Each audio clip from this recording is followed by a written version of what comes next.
All right, Bill, I'm a 20-year-old, and I lost my older girlfriend who has kids. Congratulations. This is a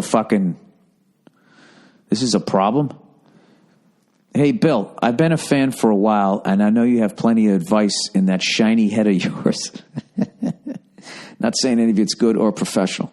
For the last 4 months, I've really been beating myself up because I didn't stand up for myself, and I let the most amazing girl I've ever met go back to her ex because I didn't think I could support her and her 2 kids.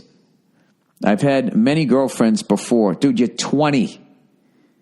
Before her, and I've been sad about a breakup, but not like this. I was drinking heavily and taking pain pills. Dude, don't do that, because I know I can't have her back.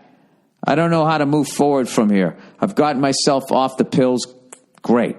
And I've cut down the drinking, but I can't seem to feel anything for any other girl. I just don't really have any drive without her. What should I do now? Thanks, even if you don't get around to this. First of all, forgive yourself. All right? There's not a person out there, all right, that hasn't fucking fucked up a relationship. Unless you just marry the first person that you're with, you know? Like they used to do back in the turn of the last century. Hey, I fucked up like 3 before I found Nia. Just really fucked them up and thought I'd never get past them. You know what? You do. This is a great time for you, okay? Because what you're learning to do is pick yourself up off the mat.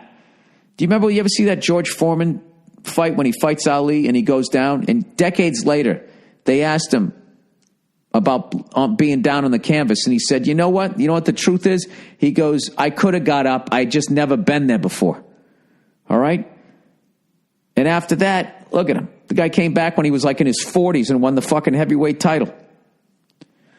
So, look.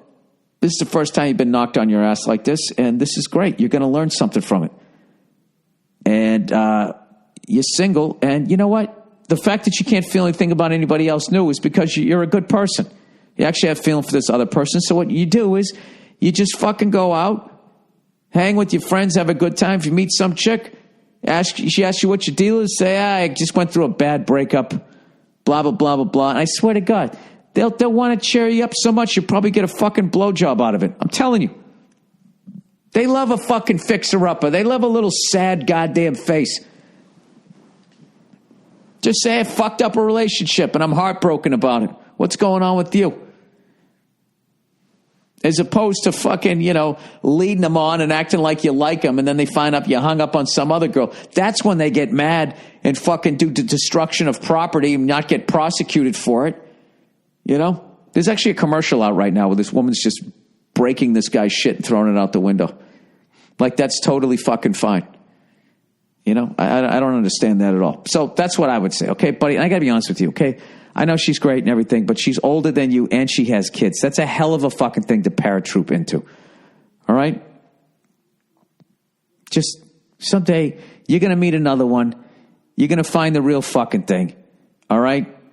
And, there's not going to be, can you support me and all my fucking kids that I had with somebody else, or I'm going to go back to that guy. That sounds like a fucking country song here, dude. You don't need that shit. You're going to find some fucking girl. You're going to, who knows, a year from now, 2 years from now, 3, 4 years, whatever. You're going to find the fucking love of your life, okay? And you know what you're going to wish you did someday during the time before you met her is fucking went out and had a good time and banged everything you possibly fucking could within fucking reason, consensually with a condom. There, did I say it right? Go out and have a great fucking time. Enjoy your fucking life, because someday you're going to make the girl your dreams, the person you're supposed to be with, all right? And you're going to get married, and you're going to have a kid, and then even though you love all of them and everything, you know, your podcast is going to be late because you got to go down to the Easter Bunny. You got to do it. You can't miss that shit, and all your free time's going to be gone. It's not going to be a bad thing because you're going to love your kids so much. However, you are going to think back to a lot of the free time you had, thinking, Jesus Christ, why the fuck didn't I do this and that? So all this woman did was give you a great opportunity to go out and fucking enjoy yourself. All right? And when nobody's looking, put your face in the pillow and fucking cry it out of you. Do it every day. That's what they do. You gotta cry yourself. They never tell guys to do that, right? Cry yourself into acceptance, forgive yourself, and all of that shit. And in the meantime, have a great fucking time. All right? Go get a kegerator. Watch a little March Madness. Go to the gym. Get in great shape. There's all kinds of positive things you can do. All right. Wife cheated on me night before our wedding. Oh, boy. Oh, boy. And the next one is fucked my roommate's sister. Jesus Christ. The fucking animals that listen to this podcast. It's almost like I attract them with my own ignorance.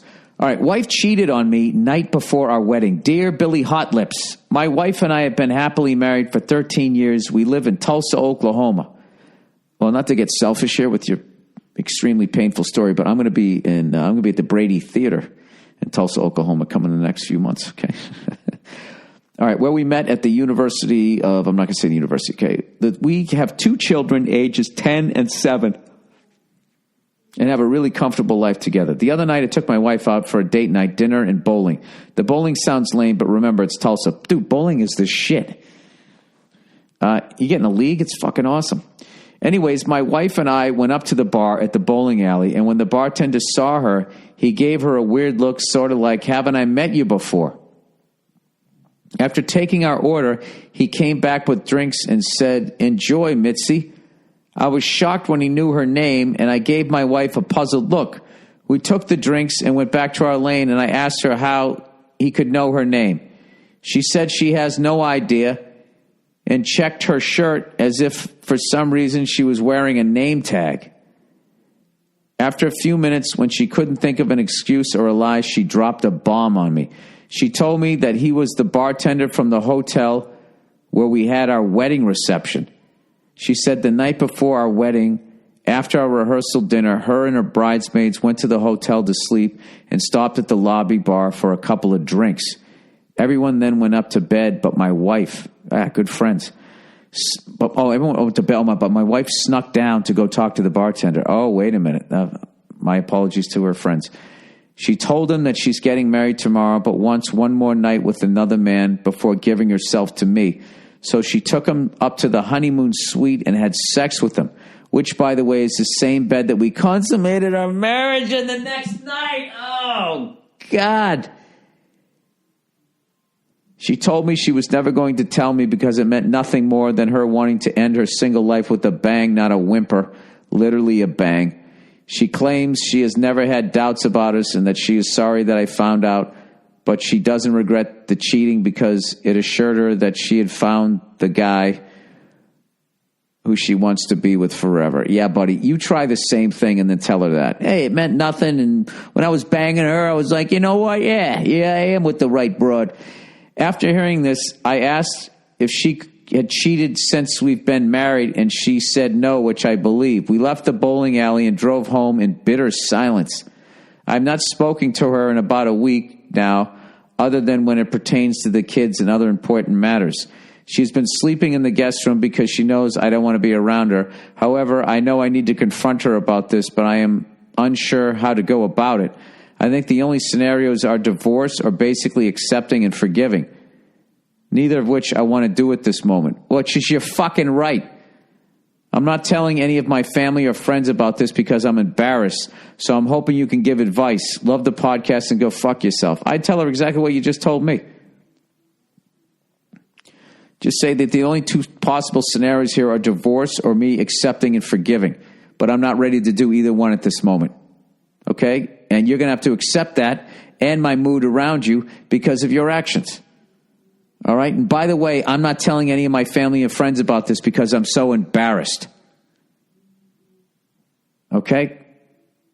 And then I would recommend going to some sort of couples therapy because that is a mind fuck beyond any of my barroom fucking advice.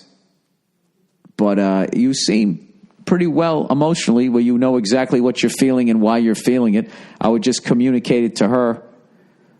And she better not pull this shit of like, see, you're just not going to talk to me forever. Make it about herself.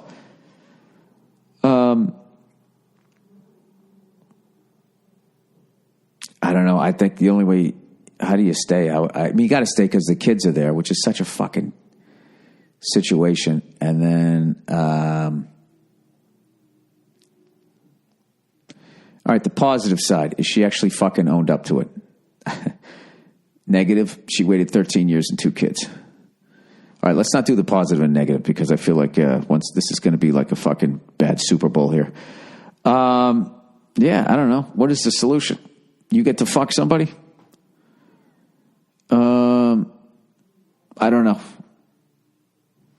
And it sounds to me like you didn't even want to do that, so that's not going to be a fucking solution. I don't know. I would get professional help when you're ready to sit down and talk about it. Listen, it'd be one thing if you were fucking early on in your goddamn relationship, but you were getting married the next day and then fucked in the own in literally that bed. I have to be honest with you, man. That's pretty hardcore. That's like guy level piece of shit behavior. Although women are totally capable of it. That's just that's not their MO because they're so good at being pieces of shit that everybody thinks they're not. We're guys, we just constantly get caught with their fucking pants down. Oh, you said you're going to be home later. That's your fucking excuse? Well, I mean, aren't you also being dishonest? All right, fucked my roommate's sister. Oh, boy. All right. Dear Billy Burnicles,